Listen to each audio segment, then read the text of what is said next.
artilheiro do novo Maracanã, com 30 gols. O Flamengo chegou ao maior público do ano no futebol brasileiro ontem, 64 mil. É o pagantes, é o primeiro título internacional do Flamengo no estádio. O Jesus chegou ao 5º troféu com o Flamengo, são mais taças que derrotas, 4. E o Flamengo agora tem 3 troféus em 10 dias. Começa assim o ano do Flamengo, Caio. De leve.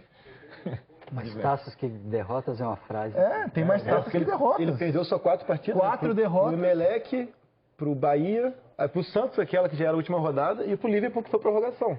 Se a gente for pensar que o Liverpool foi empate nos 90 minutos. No Maracanã foram 3 empates só, não é isso? O resto tudo vitória. O Bahia ainda não era o Super Flamengo, né? Felipe Luiz estava começando. E no Emelec também, ele tinha acabado de chegar. Um trabalho assim já estabelecido. E a questão é até onde é capaz de ir esse time, porque é um time que só melhora, parece, né, cara? Parece que quem entra dá certo, o time só evolui e apresenta alternativas, variações diante de cenários complicados. Enfim, é um Flamengo que agora também tem a fase de grupos da Libertadores bem complicada, mas tem aí 1 mês e meio também só com ela praticamente, porque a Taça Rio deve ser utilizada também para testar esses novos jogadores. O Pedro Rocha tem...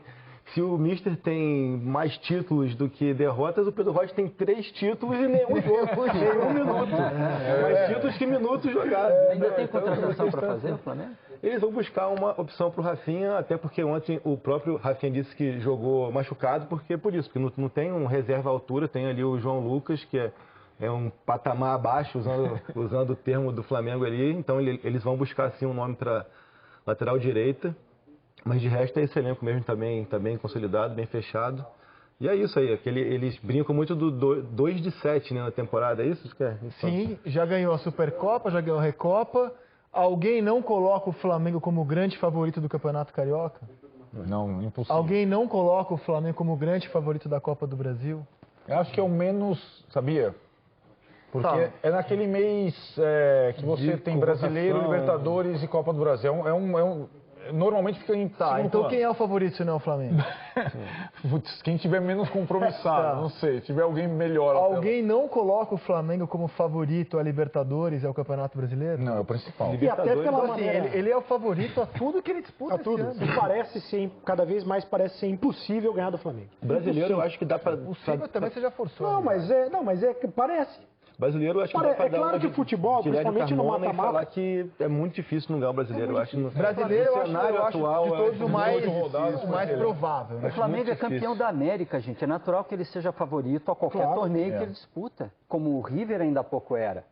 A partir daí você constrói os rivais do Flamengo. Tem favoritismo e favoritismo. Acho que no brasileiro e no carioca, principalmente, a distância é tão grande assim para você, pelo cenário das competições e tal. E pela maneira acho muito improvável. A maneira pela qual Jesus encara os campeonatos, ele não bota time reserva nunca, ele roda e agora ele tem qualidade para rodar à vontade.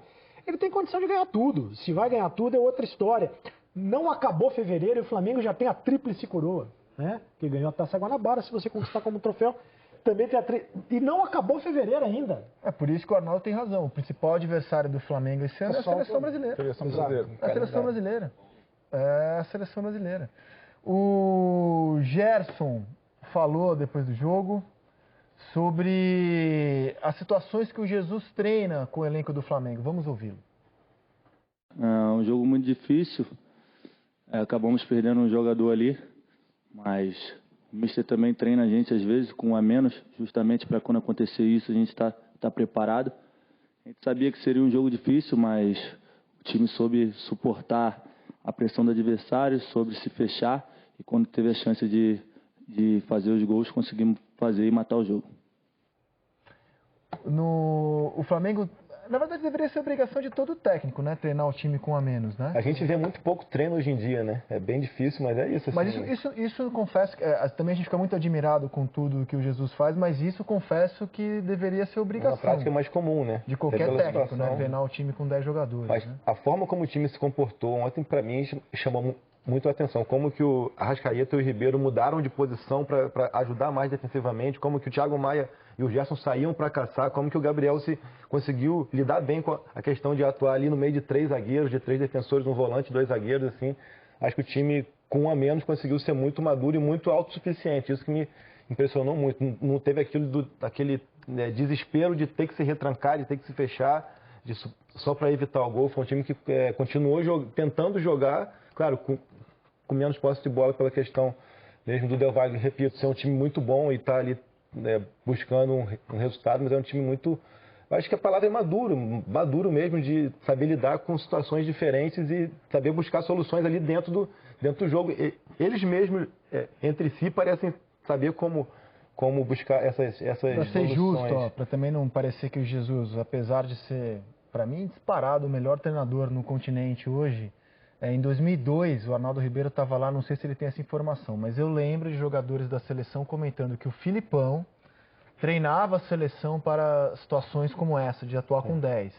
Quando o Brasil teve um jogador, Ronaldinho, expulso contra a Inglaterra, o Brasil estava também preparado. Isso em 2002. Então, isso que disse o Gerson, eu não vou ficar babando nisso, porque eu acho que a obrigação de qualquer técnico é treinar o time para uma eventualidade de 10 jogadores em campo. Exatamente. Né? Você perde um jogador dependendo de como você repõe, você puxa 2 linhas de 4, deixa um jogador isolado na frente, e o Gabigol consegue atrair 2, 3 marcadores. O Gabriel compensa, em função da atenção que o adversário tem que ter com ele, a ausência desse outro jogador. O Jesus logo tira o Pedro, coloca o Thiago Maia na função, então essas 2 linhas de 4 continuam como eram, e o Gabriel sozinho, isolado. Agora, consegue... tanto em 2002 como na quarta-feira no Maracanã, essas comparações dependem muito do entendimento da devoção dos jogadores, porque com 70 mil no Maracanã, você chama ali, você até chama um de lado, vem pra cá, joga mais ali, mas é uma questão da mudança durante o inconveniente. A segurança de que você está executando uma coisa já bem trabalhada, bem pensada, de que aquilo não vai te expor tanto, porque você já está adaptado e acostumado naquele cenário. Eu acho que isso conta muito, né? A confiança que eles têm de que não vamos fechar aqui numa retranca porque estamos com a menos, porque a gente sabe como jogar mesmo com a menos. Isso. Acho que isso é muito importante. E acho que aí chama a atenção também a devoção dos jogadores a esse contratempo. Então, assim como em 2002 o Rivaldo topou jogar lá mais atrás para deixar só o Ronaldo na frente, sem o Ronaldinho Gaúcho, contra a Inglaterra, e o Brasil jogou melhor com um a menos do que com 11 contra a Inglaterra, ontem teve essa situação do Everton e do Arrascaeta automaticamente se sacrificarem e deixando o Gabigol na frente para resolver. É muito do entendimento da maturidade dos jogadores. Para mim tem jogadores hoje, sobretudo os laterais, que são... faz muita diferença isso, né? O Rafinha e o Felipe Luiz já experimentaram de tudo, de todas as situações, contra todos os adversários. Então eles são bons quando o time precisa atacar, eles são bons quando o time precisa defender. Isso tudo automaticamente. Então, e são bons embaixadores também, porque quando o Flamengo traz um jogador como o Felipe Luiz, um jogador como o Rafinha, com a história que eles têm no futebol europeu, eles chamam a atenção também de colegas, de mídia, de torcedores lá do outro lado do oceano. O Felipe Luiz postou a foto do Flamengo campeão na sua rede social, no Instagram, e o Cesc Fábregas, que nem jogou com o Felipe Luiz, ele foi adversário do Felipe Luiz. Felipe Luiz no Atlético. Jogou no Chelsea, se não me engano. Jogaram no Chelsea juntos? Acho que sim. Pegaram um pedacinho? Com o Mourinho, eles foram campeões com o Mourinho ali da então eu marquei nessa. Mas ali, aí o Cesc Fábregas colocou ali, ó, põe na tela ali pra gente. Outro, no Brasil tem troféu a cada semana? Então assim, e o Felipe Luiz responde, não, Supercopa, Cesc e tal. Então assim... Esses caras ajudam a chamar a atenção também para o que hoje é o Flamengo. Estão ajudando a colocar o Flamengo. O nosso futebol fica muito longe do mapa mundi. Muito longe do mundo. Né? E, aliás, quando você fala que o Flamengo pode ser o Real Madrid, nem o clube brasileiro conseguiu ser um Boca. Dominar o continente. Não precisa estar o Real Madrid. Nenhum clube brasileiro conseguiu ser, ao longo dos tempos, um Boca, que ganhou 4 Libertadores em 8 anos. E como é que você consegue isso? E aí, o Jesus eu acho que está sendo... perfeito na colocação. Você só consegue isso ganhando e não sentando em cima de uma possível soberba. Eu acho que passa muito por criar mentalidade vencedora também. Exato. Porque aqui tem muito também da acomodação. Não se acomodar. Quando ganha um ano, fala, já ganhei, já cumpriu o papel, no outro ano a dedicação já não é a mesma e tal. Eu acho que ele tenta criar muito essa mentalidade vencedora, porque assim, cara, ganhamos a Supercopa, não. Ali tem a Taça Guanabara, depois tem a Recopa, depois tem o Carioca. A gente tem que querer cada vez mais. Voltar para o Mundial. E o perfil de contratações não deixa ninguém se acomodar. Se alguém se acomoda, você tem o Michael, você tem o Vitinho, o Pedro Rocha, o Thiago Maia, perde a vaga. Vitinho que fez uma Recopa muito boa, tanto em Quito quanto ontem. Entrou muito bem. Cara, a forma com que o Gabriel e o Bruno Henrique voltaram das férias é um negócio que eu não estou habituado a ver. Jogador voltar das férias e já está nesse ritmo, nessa qualidade em fevereiro. Isso é raríssimo de se ver. O time como um todo voltou assim, né? Eu acho que o Gerson começou um pouco destoando no comecinho ali, mas logo também já... Ontem a prova de que ele já voltou ao nível normal. Enfim, é um time que está... Eu acho que é isso, é mentalidade, é cobrança, que tem muito internamente. Enfim, eu acho que o Flamengo está num espiral aí bem positivo de continuar. Claro que ganhar os 7 títulos, contando com o Mundial... que seria possível também, eu acho que seria uma coisa que nem o Barça do Guardiola acho que conseguiu, mas num espiral aí bem positivo de continuar. Claro que ganhar os 7 títulos, contando... A Libertadores e são outros 500, mas os títulos que ele disputa no nosso continente, eu vejo favoritismo sempre para o Flamengo. Mas posso tentar diminuir a tua quilometragem ali? Você falou que ele está quilômetros à frente de qualquer treinador na América do Sul.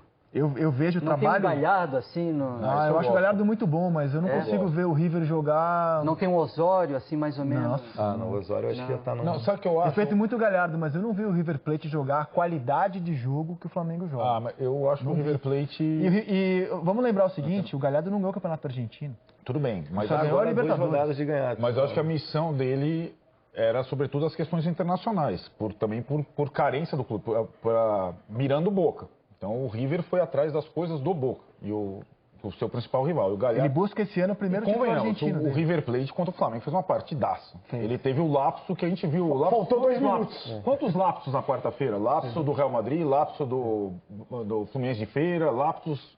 E o River perdeu a Libertadores um lapso. Tem uma coisa diferente que eu acho... Bahia de Feira. Foi Bahia de Feira.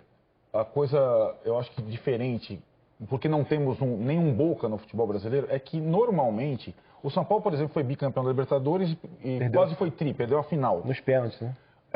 O Palmeiras teve um time que quase foi bicampeão. O Corinthians, só que assim, normalmente esses times, depois do pico, perdiam suas principais peças. Já era assim.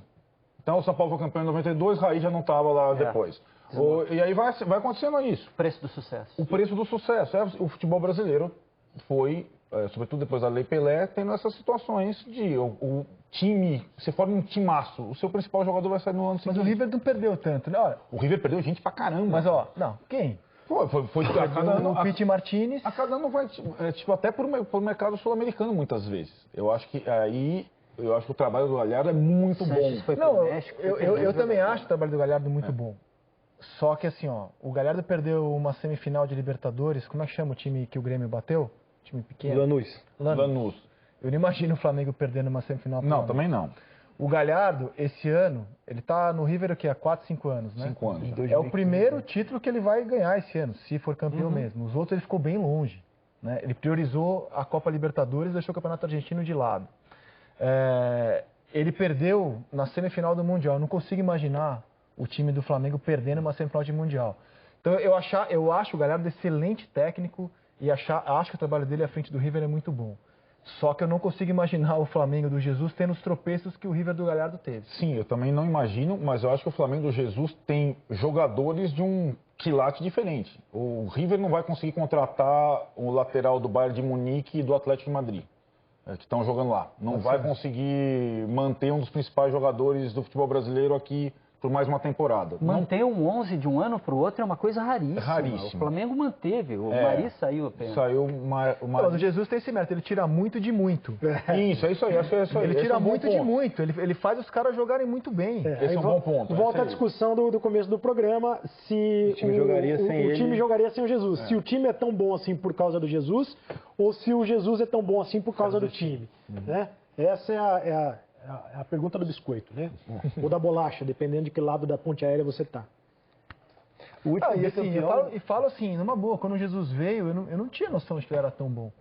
Tô vendo o trabalho dele de perto agora no Flamengo. Tô realmente assombrado com o trabalho dele. Chama muito a atenção a forma como ele domina tudo, assim, no clube, assim, não é só a parte tática, ele orienta o cara tecnicamente, como que o cara corre, até brinca no negócio do skip, tem que correr com o joelho pro alto, o movimento, e na academia o cara tá lá no supino, ele vai se metendo, não, tá um pouquinho torto para aqui, um pouquinho torto para ali, enfim, é isso, não é só a parte tática, ele domina muito todo o ambiente, eu acho que isso cria essa mentalidade, essa confiança de que as coisas vão dar certo muito por causa dele, por isso que eu te falo, assim, não é tão fácil substituir, porque não é só um bom técnico, ele é um gestor quase que do futebol inteiro do Flamengo, assim. De repente até a gente pode discutir se ele não tem muito poder, mas está dando resultado. Uma então coisa vai de novo, a minha lembrança de quem acompanhou e cobriu é muito parecido com a situação do Tele Santana, porque ele ia tomando conta a gente tá de comparando o Mister ao Tele. Olha como o cara é bom.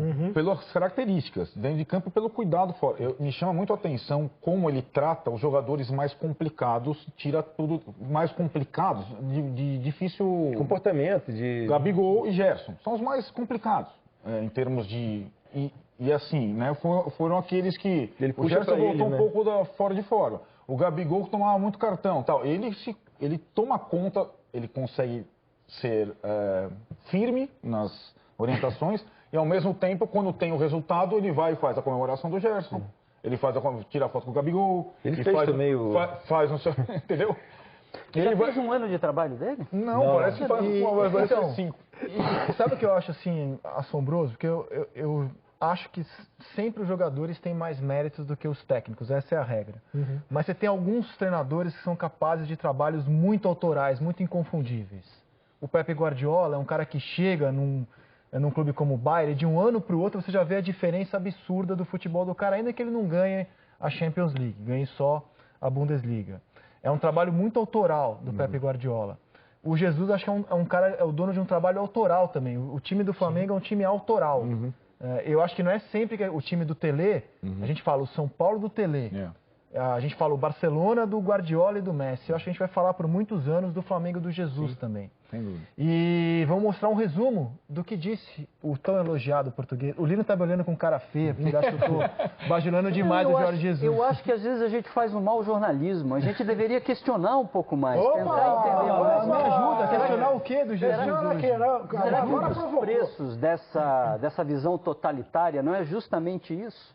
Será que não é um risco para o próprio Flamengo? Pode ser. Você deixar alguém assinar de tal forma o trabalho que ele se torne insubstituível? É uma preocupação que o Flamengo tem que ter. Será que essa visão totalitária, completa, de tudo que o Flamengo faz, não leva também a alguma acomodação, a uma zona de conforto perigosa? O Guardiola falou sobre isso várias vezes dentro da carreira dele. Será que não é precipitado a gente fazer tantas sentenças em cima de um trabalho que não tem nem um ano ainda? Eu acho tudo sensacional, mas a gente senta demais na cadeira da glória e acha que está tudo pronto. E eu duvido que o próprio Jorge Jesus pense desse jeito.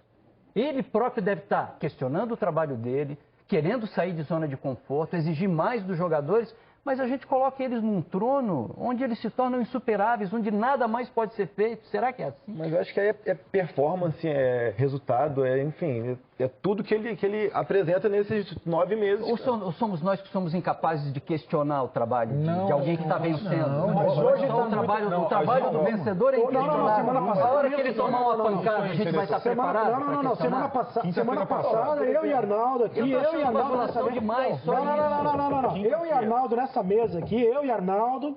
Jesus erra, não foi isso? Cornetamos Jesus, eu e Arnaldo aqui. Por exemplo. Mas é que o Jesus é tão bom, ele é tão bom, que os erros passam muitas vezes despercebidos. O que é o mérito da qualidade. Ele reúne muito mais qualidades do que defeitos. E me faz pensar muito sobre a qualidade média dos treinadores que atuam no nosso continente. Porque o Jesus não está sequer na primeira prateleira dos senadores mundiais, que tem Guardiola, Klopp, ele não está nessa prateleira. E um cara que não está nessa prateleira, vem aqui, faz a revolução que ele fez... Fala mais sobre a gente do que sobre Fala ele. muito sobre a gente, sem dúvida. Fala muito sobre os valores que a gente paga para treinadores que são comuns.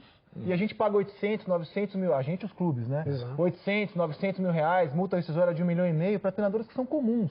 Aí vem um cara que não está nem na primeira prateleira do futebol mundial e faz o que fez, no Flamengo... Ele ganha salário de nível europeu, né? Mas não chega nem perto de um Guardiola. Mas o que se especula, cara? Ele vai ganhar aí chega nem perto. cerca de uns 350 mil euros, assim, não sei até que ponto... Eu acho que o futebol brasileiro deveria... mais de 2 milhões de reais. Não chega a isso tudo, não. A bajulação que deveria ser no próximo contrato, assim. Não chega nem perto de um Guardiola, de um Klopp. Não, isso... A bajulação que deveria ser contida não é em cima do Jesus, para mim, é em cima dos nossos técnicos, que ganham 900 mil, 1 milhão por mês, fazendo trabalhos comuns. É o tapa na cara deles. Exato. É o tapa na cara deles. Um tapa com as duas mãos, né, na cara deles, dos técnicos brasileiros. Os técnicos brasileiros nunca foram tão colocados em xeque como nesse momento pelo Jesus e pelo São Paulo. Né? Mudança de filosofia, medalhões fora do mercado, alguns nomes que não são mais sequer especulados no futebol brasileiro, né? E talvez os clubes nesse momento estejam reavaliando questão de gestão mesmo.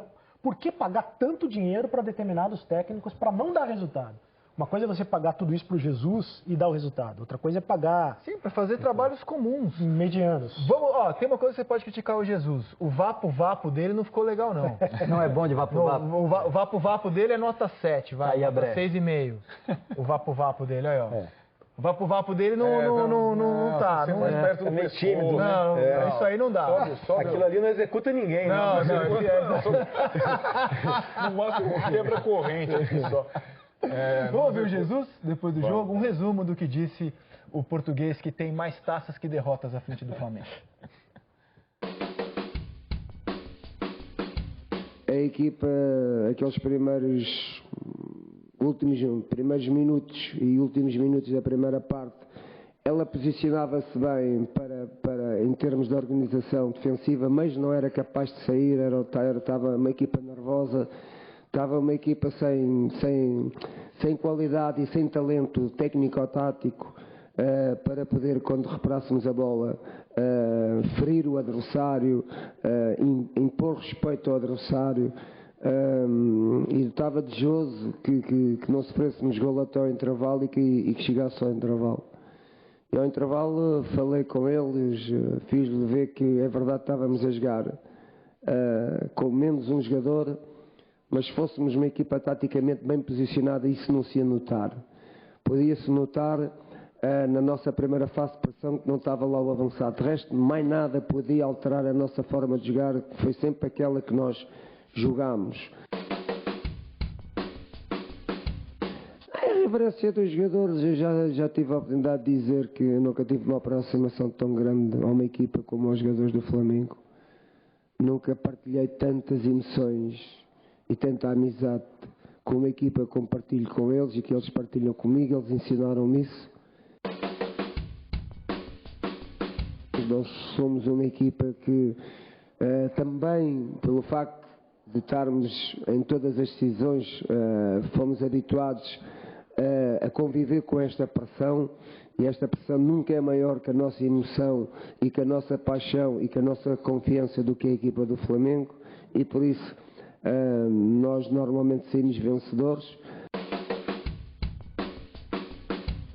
É assim, as coisas não têm andado dentro da confiança que ambos, direção e eu tenho em relação ao Flamengo.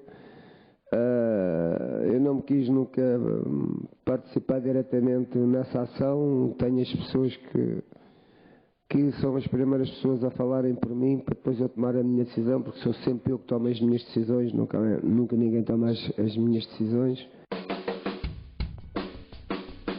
E quando eu cheguei ao Flamengo e quando eu fui convidado para treinar o Flamengo, eu tive sempre a noção, tive logo a noção, porque sabia a história não só do futebol do mundo, mas também do Flamengo. Sabia que o Flamengo era uma das 3 equipas chamadas aquelas equipas maiores do mundo em termos de torcedores, não é? Mas o Flamengo não era ainda, não é? Uma das melhores equipas do mundo, porque não ganhava títulos. Agora começou a ganhar títulos. Com esta maior torcida do mundo e ganhando títulos, o Flamengo caminha para ser o maior clube do mundo. Ô, louco. Vamos ver, hein? O Pedro Bialan pergunta se o Jorge Jesus balançou mais o futebol brasileiro do que o 7-1. Boa pergunta. Não chegaria a tanto, mas ele deu um bom choque aqui. Ele é consequência do 7-1 e da nossa necessidade de mudança. A gente começa a discutir novas ideias e elas começam a chegar. As portas se abriram. E o Maurício Barros pergunta se o Jesus ganharia tudo isso com o elenco do Vasco, que também queria o Jesus antes do Flamengo. Claro que não, né? Como a gente destacou aqui, o sucesso do Jesus está ligado a uma tríade: elenco, estrutura, comissão técnica. No caso, ele só teria comissão técnica, não teria elenco nem estrutura que o Flamengo tem hoje.